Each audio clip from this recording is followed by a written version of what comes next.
Hello, সবাইকে নমস্কার। Competitive world YouTube চ্যানেলে সবাইকে স্বাগত। আগে দিন তোমরা সবাই খেয়াল থাকবে যে আমরা পড়েছিলাম continental drift theory, Alfred Wegener. সেখানে কিন্তু একটা ড্রব্যাক ছিল যে উনি বলেছিলেন যে কন্টিনেন্টগুলো মুভ করছে, কিন্তু উনি কন্টিনেন্টগুলো মুভ করার সাপেক্ষে কোনো সলিড রিজন কিন্তু দেখাতে পারেননি।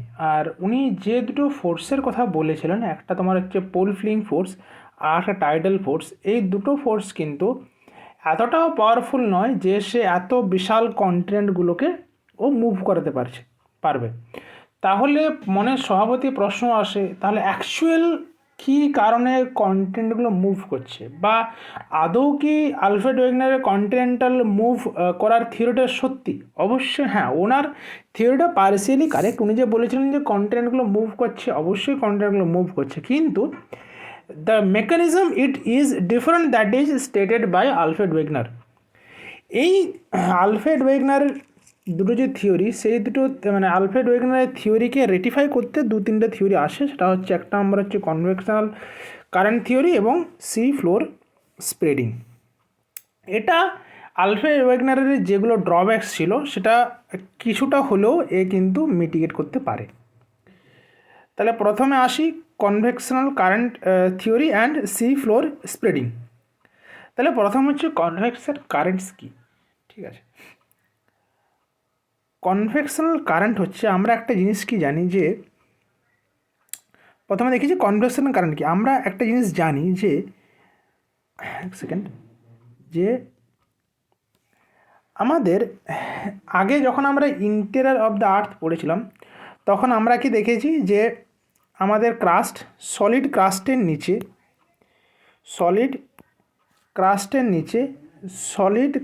নিচে কি আছে না, একটা ম্যান্টেলের আপার রিজিয়ন আছে, যেটাকে আমরা কি বলছি অ্যাস্থেনোস্ফিয়ার। এবং এই অ্যাস্থেনোস্ফিয়ারটাই কীরকম না, এই অ্যাস্থেনোস্ফিয়ারটা হচ্ছে semi molten in state.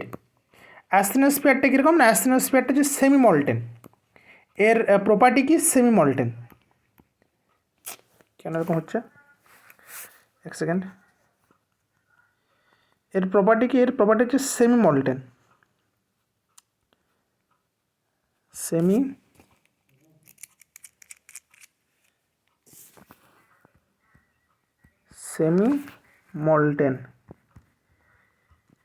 Molten অবস্থায় থাকে। তাহলে এটা যদি সেমি মল্টেন হয়, বা আমাদের বলতে টুথপেস্টের মতো জেলি টাইপের যদি হয়, তাহলে কি হচ্ছে, এর মধ্যে কিছুটা হলেও লিকুইডের প্রপার্টি থাকবে।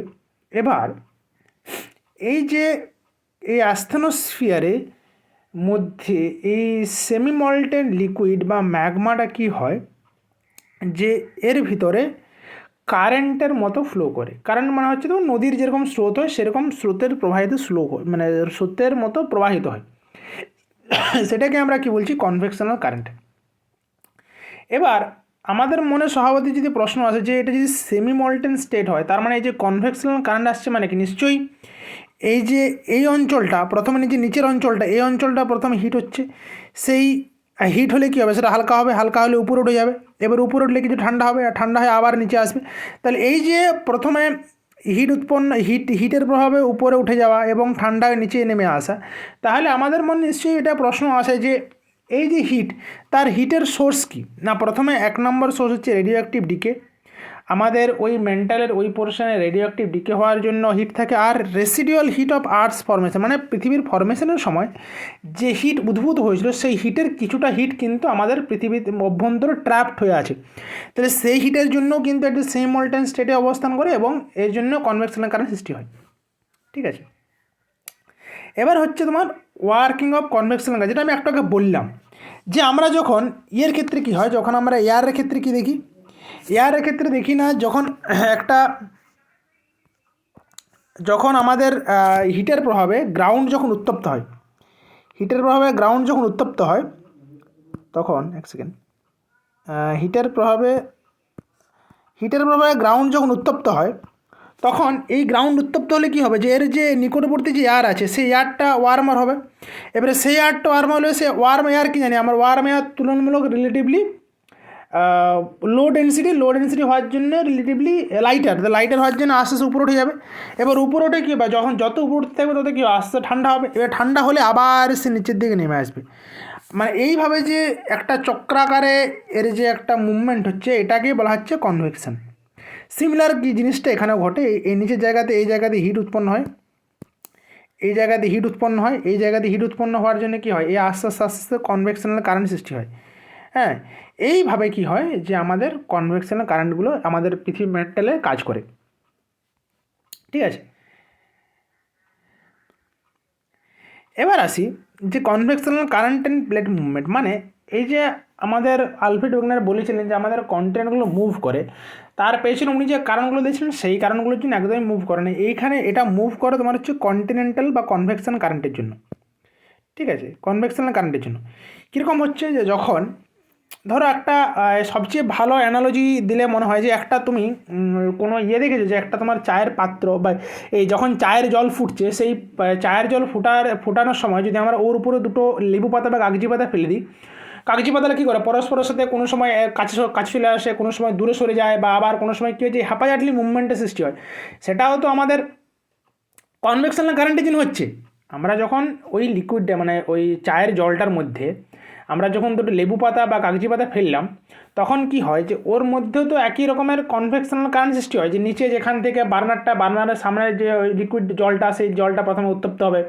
তারপরে ধরো এটা আমার আছে, বয়াম আছে, এর মধ্যে ওয়াটার আছে, আমি এখানে হিট দিচ্ছি এবার এখানে হিট দিলে কী হবে যে এইখানে যে জলটা সেটা প্রথমে উত্তপ্ত হবে, উপরে উঠে যাবে, আবার উপরের যে মানে রিলেটিভলি কুলার যে ওয়াটারটা সে নিচে নেমবে। তাহলে এর ফলে কী হবে যে উপরে যদি আমি কোনো পাতা ভাসাই, তাহলে সে কী করবে, সে পাতাটাও তো কি এর প্রভাবে তো এদিক সেদিক নাড়াচাড়া করতে থাকবে।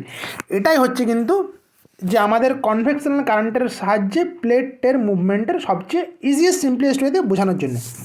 তাহলে এই যে দেখো, এই যে লিথোস্ফিয়ারের উপরে যে প্লেটগুলো আছে, এই কনভেকশনাল কারেন্টের প্রভাবে কী হবে, তো এইদিকে মুভ করতে শুরু করবে, আর এই দিকে যে কনভেকশনাল কারেন্ট তার প্রভাবে এইদিকে মুভ করতে শুরু করতে, এটাই তো হচ্ছে টেকটনিক মুভমেন্ট। আবার যদি এর পাশে যদি আরেকটা এরকম কনভেকশনাল তৈরি হয়, মানে বেল্ট তৈরি হয়, তাহলে এইভাবে এই দিক থেকে মুভ করে তখন এই দিকে সরবে, আর এই দিক থেকে যদি হয় তখন এই দিকে সরবে। তাহলে এই যে কনভেকশনালের যে মানে কনভেকশনাল কারেন্টের যেদিকে মুভমেন্ট থাকবে, আমাদের প্লেটের মুভমেন্টগুলো কিন্তু সেদিকে হবে। ঠিক আছে, তাহলে বোঝা গেল যে কীভাবে কনভেকশনাল কারেন্টের সাহায্যে আমাদের এই প্লেট মুভমেন্টগুলো ঘটে। এবার আসি যে সি ফ্লোর স্প্রেডিং। আগে এই তোমার হচ্ছে যখন আমরা ওশেনিক ক্রাস্ট ফরমেশন যখন পড়েছিলাম, তখন আমরা কিছুটা এই নিয়ে আলোচনা করেছিলাম, তাই না, সি ফ্লোর স্প্রেডিং নিয়ে। আজকেও এর সম্পর্কে কিছু এক্সট্রা ইনফরমেশান আমরা জানবো। ঠিক আছে, তাহলে প্রথমেই আসি সি ফ্লোর স্প্রেডিং থিওরি নিয়ে। প্রথম হচ্ছে তোমার সি ফ্লোর স্প্রেডিংয়ের থিওরি প্রবক্তাকে না ইনি দিয়েছেন হচ্ছে হ্যারি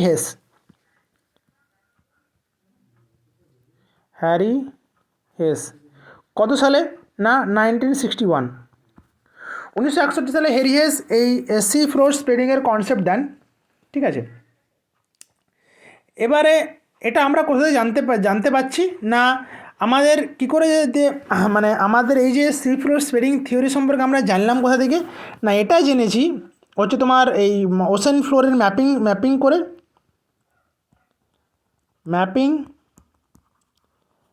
করে জেনেছি।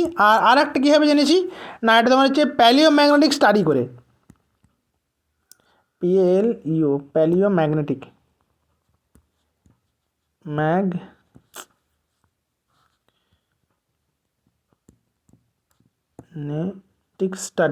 প্যালিওম্যাগনেটিক স্টাডি এবং ম্যাপিং করে আমরা কিন্তু এটা সম্পর্কে জানতে পেরেছি। ঠিক আছে, এবার কি হচ্ছে যে যখন এই জায়গাতে একটা রিজ আছে, এবার এইটার সম্পর্কে একটু জানা যাক। এবার এই সি ফ্লোর স্প্রেডিংয়ের সাথে একটা ঘুরে বেড়ায়, মানে একটা ওর সাথে রিলেটেড, সেটা হচ্ছে তোমার mid oceanic ridge system. Mid oceanic ridge আর কিছুই নয় যে যখন এইগুলো অ্যাকচুয়ালি দুটো হচ্ছে বাউন্ডারি, দুটো প্লেটের বাউন্ডারি, এখানে দুটো প্লেটের বাউন্ডারি অবস্থান করছে এবং এই প্রত্যেকটাতে কোনো না কোনো প্লেটের বাউন্ডারি অবস্থান করছে। এই জায়গাটাতে কী হয় যে প্লেট বাউন্ডারিগুলোতে এইখানে কিছু ভলক্যানিক মাউন্টেন্স পাশাপাশি অবস্থান করে, যেটা কিনা দেখতে লাগে যে এটা মানে মধ্য সামুদ্রিক শৈলশিরা বলা হয় এদেরকে। এবং এইখান থেকে প্রচুর ভলক্যানিক অ্যাক্টিভিটি হয় এবং এই দুটো প্লেট পরস্পরে কী হয়, পরস্পর থেকে দুটো ডাইভার্জেন্ট প্লেট বাউন্ডারির মধ্যে এই ধরনের রিজে দেখা যায়। তার মধ্যে ইম্পর্টেন্ট হচ্ছে দেখো mid Atlantic ridge, east Pacific rise, Chile ridge, ঠিক আছে, এই যে সাউথ ওয়েস্ট ইন্ডিয়ান রিজ, তাহলে এগুলো হচ্ছে বিভিন্ন ridge, south east Indian ridge, ঠিক আছে। এবার এখানে কি হচ্ছে, process of sea floor spreading, না সি ফ্লোর স্পেরিং কীভাবে ঘটছে, যে দেখো এখানে এই জায়গাটা হচ্ছে মিড ওশেনিক রিজ, এখানে দুটো একদিকে একটা ওশেনিক কাস্ট অবস্থান করছে, একদিকে আরেকটা ওশেনিক কাস্ট অবস্থান, এরা কী হয় পরস্পর কী করছে, এটা ডাইভার্জেন্ট প্লেট বাউন্ডারি, ঠিক না। এবারে ধরো কনভেকশন কারেন্টের প্রভাবে এটা এই যে কারেন্টের যে ফ্লোটা, কনভেকশন কারেন্টের যেটা ফ্লোটা সেটা এই দিক থেকে এই দিকে হচ্ছে, তাহলে এই দিকে ডান দিকের প্লেটটা মুভ করছে এইদিকে, আর বাঁ দিকের প্লেটটা কোন দিকে মুভ করছে, বাঁ দিকের প্লেটটা মুভ করছে বাঁ দিকে। এবার এই যে দুটো যখন পরস্পর থেকে দূরে সরে যাচ্ছে তখন এই মাঝখানের আরও গ্যাপ তৈরি হচ্ছে, এই গ্যাপ থেকে কী হচ্ছে, ম্যাগমা ফ্লো করছে, এই গ্যাপ থেকে ম্যাগমা বেরিয়ে এসে আস্তে আস্তে কী করছে জায়গাটাকে, এবং ম্যাগমা ঠান্ডা হয়ে নতুন একটা সি ফ্লোর তৈরি করছে। আবার যখন বাঁ দিকে সরছে, এটা যখন আবার বাঁ দিকে সরছে তখন আরও একটা গ্যাপ তৈরি হলো, তখন যে পুরনো জায়গাটা যে তৈরি ছিল সেই জায়গাটা এখন সরে যাচ্ছে, পুরনো জায়গাটা তখন এইখানে চলে এসছে, পুরনো যে রিজ মানে পুরনো টাইমে যে ভলক্যানো আবার নতুন করে ভলক্যানিক ইরাপশন হচ্ছে, তখন একবার নতুন করে আবার ওই জায়গাটাতে ম্যাগমা ভর্তি হচ্ছে বা ওইখান থেকে লাভা ভর্তি হচ্ছে, আবার ঠান্ডা হয়ে আবার একটা ওশেনিক ফ্লো তৈরি করলো। আবার যখন ওরা পরস্পর আবার যখন দূরে সরে যাচ্ছে তখন আবার সেম ঘটনা ঘটছে, আবার এইটা এদিকে চলে এলো, আবার তারপরটা এটা এদিকে, তারপরটা এটা আবার নতুন করে তৈরি হচ্ছে। এইভাবে কি হচ্ছে যে সি ফ্লোর কী করছে না, স্প্রেড করছে, এটাকেই বলা হচ্ছে সি ফ্লোর স্প্রেডিং। এবার একটা আমরা জিনিস জানি যে আমাদের যে ওশেনিক ক্রাস্ট, সেই ওশেনিক ক্রাস্টে কী ধরনের না ব্যাসল্টিকের নেচার হয়, এটা আমরা জানি, কারণ ব্যাসল্ট যে ইয়েটা আছে মানে ব্যাসল্ট যে রকটা আছে, ব্যাসল্টিক রকগুলো কী হয় যে এরা তুলনামূলক ডেন্সার হয় এবং ডেন্সার হওয়ার জন্য ও কী করে এরকমভাবে ওশেনিক ফ্লোরে অবস্থান করে, ঠিক।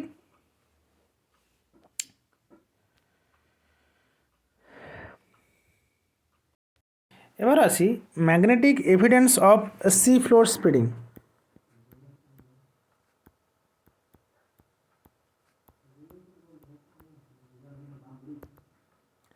সি ফ্লোর স্প্রেডিং মানে কীরকম, যে এই যে সি ফ্লোর যে স্প্রেড হচ্ছে তার একটা এভিডেন্স হচ্ছে ম্যাগনেটিক এভিডেন্স দ্বারা ব্যাখ্যা করতে পারি।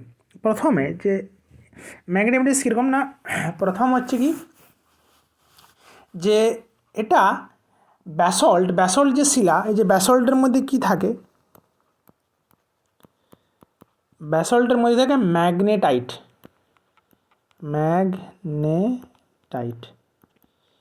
এ কী করে, এবারে এটা কী পদার্থ, এটা হচ্ছে তোমার ম্যাগনেটিক ম্যাটেরিয়াল।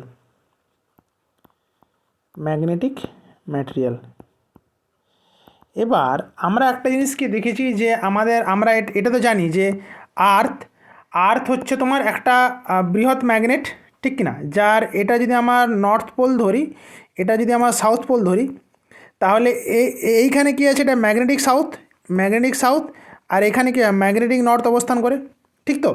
এবার তার মানে কি এটা একটা বিরাট চুম্বক। এবারে এই ম্যাগনেটিক সাউথ, এটা নর্থ, এটা সাউথ, ভালো করে লিখি। এবারে এই যে কী লিখেছি, দাঁড়াও এক সেকেন্ড, এটা হচ্ছে ম্যাগনেটিক নর্থ।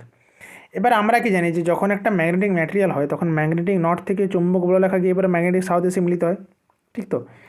এখান থেকে নিশ্চয়ই চুম্বক বলরেখা নির্গত হয়েছে। তাহলে এবার যখন এই যে ব্যাসল্ট শিলা যখন লিকুইড স্টেটে থাকবে এবং মল্টেন স্টেটে থাকবে তখন সেটা কি করছে, এবারে ধরো প্রথমে এ ম্যাগমা হিসাবে নির্গত হলো, ঠিক। এবারে এই যে ব্যাসল্ট শিলা যখন এখানে মানে পতিত হলো তখন যদি একদিকে মানে পৃথিবীর প্রথমে যেদিকে চৌম্বক ক্ষেত্রে যেদিকে ডাইরেকশন ছিল সেদিকে ও তার যে প্রত্যেকটা অ্যাটম সেই দিকে অ্যালাইন করবে। ধরো চুম্বক ক্ষেত্রে নর্থ ছিল এদিকে, চুম্বক ক্ষেত্রে সাউথ ছিল দিকে, তাহলে তখন এরও ম্যাগনেটিক ও কীভাবে করবে যে এটা ওর নর্থ পোল হবে, এটাও সাউথ পোল, প্রত্যেকটা ছোটো ছোটো ছোটো অ্যাটমকে এইভাবে সিলেক্ট করবে, এইভাবে সাজাবে, ঠিক তো। এবার এইভাবে করতে গেলে প্রথমবার এবার ওটা সলিডিফাই হয়ে গেলো, এরকম করতে করতে এটা সলিডিফাই হয়ে গেলো, তাহলে এইভাবে অবস্থা হয়ে গেলো। সেকেন্ড টাইম এবার আমাদের এটা এটা আর্থের টেন্ডেন্সি আছে, এই কিন্তু এর বারবার যে ম্যাগনেটিক ফিল্ডের ডাইরেকশন সে কিন্তু চেঞ্জ করে। তাহলে এর পরের বার যখন এইখান থেকে ইয়ে উৎপন্ন হলো তখন এর ডাইরেকশন ঘুরে গেলো, যেদিকে সাউথ ছিল সেদিকে সাউথ হলো, এই যেদিকে সাউথ ছিল সে নর্থ হলো, যেদিকে নর্থ ছিল সেদিকে সাউথ হয়ে গেলো। তাহলে এর যখন ডাইরেকশন চেঞ্জ করবে তখন আবার যখন নতুন করে যখন ম্যাগমা নির্গত হবে, উদ্গীরণ হবে, তখন কি করবে, ওর যে ম্যাগমার মধ্যে যে প্রত্যেকটা মানে ব্যাসল্ট শিলার যে প্রত্যেকটা অণু বা প্রত্যেকটা পার্টিকেল সেও কী করবে, এই আর্থের ম্যাগনেটিক ফিল্ডের সাথে অ্যালাইন হয়ে যাবে। তাহলে এইটাকে যদি আমি নর্মাল অ্যালাইন ধরি, তাহলে এইটাকে কী হবে, রিভার্স অ্যালাইন্ড। আবার কী করলো, আর্থ ফ্লিপ করলো। এবারে যত ফ্লিপ করছে তো এ তো দূর দূর হচ্ছে, মানে প্রত্যেকটা ইয়ে এ তো মানে প্রথমে ধরো কাছে ছিল, মানে প্রথমে ভলকানিক, তারপর তখন যে নেক্সট ট্রিপটা যখন হলো সেটা তখন আমার ইয়েটা চলে এসছে, মুখটা চলে এসছে এখানে, মানে যেখানে ম্যাগমা নির্গত মুখটা চলে এসছে এখানে। আবার নেক্সট টাইম যখন আসে তখন তো মুখটা চলে আসছে এখানে। তাহলে এইভাবে কী করছে, যখন সিটাতে এদিকে স্প্রেড হচ্ছে, আবার ম্যাগনেটিক পোলারিটিও চেঞ্জ করছে, আবার সিটাও স্প্রেড হচ্ছে। তাহলে যত আমরা দূরের দিকে দেখতে পাবো, একবার করে রিভার্স দিয়ে দেখতে পাচ্ছি, মানে রিভার্স পার্টিকেল দেখতে পাচ্ছি, একবার করে ফরওয়ার্ড পার্টিকেল দেখতে পাচ্ছি, একবার হচ্ছে মানে একবার রিভার্স একবার ফরওয়ার্ড। এইভাবে দেখতে দেখতে দারুণ কী বোঝা গেলো যে নিশ্চয়ই সি ফ্লোরটা স্প্রেড করছে, না হলে কিন্তু এইভাবে আমাদের ম্যাগনেটিক যে স্ট্রিপগুলো বা প্রত্যেকটা পার্টিকেলের যে ম্যাগনেটিক পজিশন সেগুলো চেঞ্জ হতো না। এই তার মানেই সি ফ্লোর স্প্রেড হচ্ছে বলেই কিন্তু চেঞ্জ হচ্ছে, এটাও কিন্তু একটা এভিডেন্স। ঠিক আছে, এবারে কি, এবারে আসি ডিস্ট্রাকশন অফ ওশেনিক ক্রাস্ট। মানে ওশেনিক ক্রাস্ট যেমন এক জায়গায় ক্রিয়েট হচ্ছে সেরকম এক জায়গায় ডিস্ট্রাক্ট হচ্ছে। এটা আমি আগের দিন এই লেকচারে দেখেছিলাম যে ওশেনিক ক্রাস্ট উৎপন্নর সময় তখন দেখেছিলাম আমরা যে এই জায়গায় যে ওশেন লিথোস্ফিয়ার সেটা তুলনামূলক ভারী হয়, কী করছে, সাবডাক্ট হচ্ছে, এবং সাবডাক্ট হওয়ার জন্য এখানে তোমার হচ্ছে এই ম্যান্টেলের সাথে মিশে এ গলে যাচ্ছে, ম্যাগমাতে পরিণত হচ্ছে, আবার কোথাও না কোথাও গিয়ে উঠছে, এইদিকে উঠতে পারে আবার ওদিকে উঠতে পারে। ঠিক, এটা হচ্ছে কারণ এই জায়গায় এসে পরে কী হচ্ছে, এই জায়গায় এসে ডেস্ট্রয় ওশেনিক ক্রাস্ট, এই জায়গায় এসে ডেস্ট্রয় হচ্ছে। তাহলে এইভাবে কি হয়, নতুন ইয়ে তৈরি হয়, এইভাবে কি হয়, মিড ওশেনিক রিজিয়ন নতুন সি ফ্লোরে তৈরি হয়, এবং সেটা কী হয়, ধীরে ধীরে পরস্পর থেকে দূরেও সরে যাচ্ছে। এবং এটার কারণ কি না, এটার কারণ হচ্ছে কনভেকশন কারেন্ট হওয়ার জন্য এ পরস্পর থেকে যেহেতু ডাইভারজেন্ট প্লেট বাউন্ডারি তৈরি হচ্ছে, এই জন্য এটা পরস্পর দূরে সরে যাচ্ছে। ঠিক,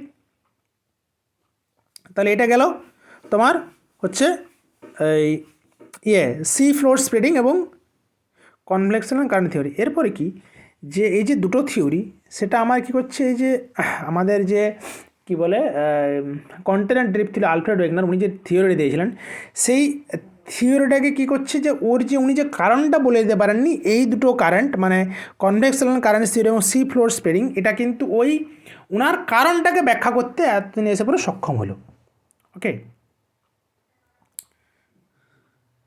তাহলে আজকের লেকচারে আমরা জানলাম যে কনভেকশনাল কারেন্ট থিওরি, কীভাবে কনভেকশনাল কারেন্টের জন্য প্লেটের মধ্যে প্লেটের মুভমেন্ট হচ্ছে, এবং সেখান থেকে আরেকটা টপিক জানলাম কী বলে আমাদের সি ফ্লোর স্প্রেডিং। তাহলে এই যে কনভেকশনাল কারেন্ট থিওরি এবং সি ফ্লোর স্প্রেডিং পরবর্তীকালে কী জন্ম নেবে না, প্লেট টেকটনিক্স থিওরি। তাহলে পরের লেকচারে আমরা জানবো প্লেট টেকটনিক্স থিওরি সম্পর্কে। তাহলে আজকের টপিক এই পর্যন্তই। যদি তোমাদের টপিকটা ভালো লেগে থাকে তাহলে অবশ্যই লাইক করবে, শেয়ার করবে, এবং অবশ্যই সাবস্ক্রাইব করতে ভুলো না। আর যদি কোথাও কোনো প্রশ্ন থেকে থাকে তাহলে অবশ্যই কমেন্ট সেকশানে জানাবে। আর যদি আমার পড়ানোর মধ্যে কীভাবে ইমপ্রুভমেন্ট করা যায় বা যদি কোথাও ভুল বলে থাকি তাহলে অবশ্যই সেই ভুলগুলো আমাকে একটু ধরিয়ে দিও। চলো, hope you enjoy lecture. Thank you, সায়োনারা।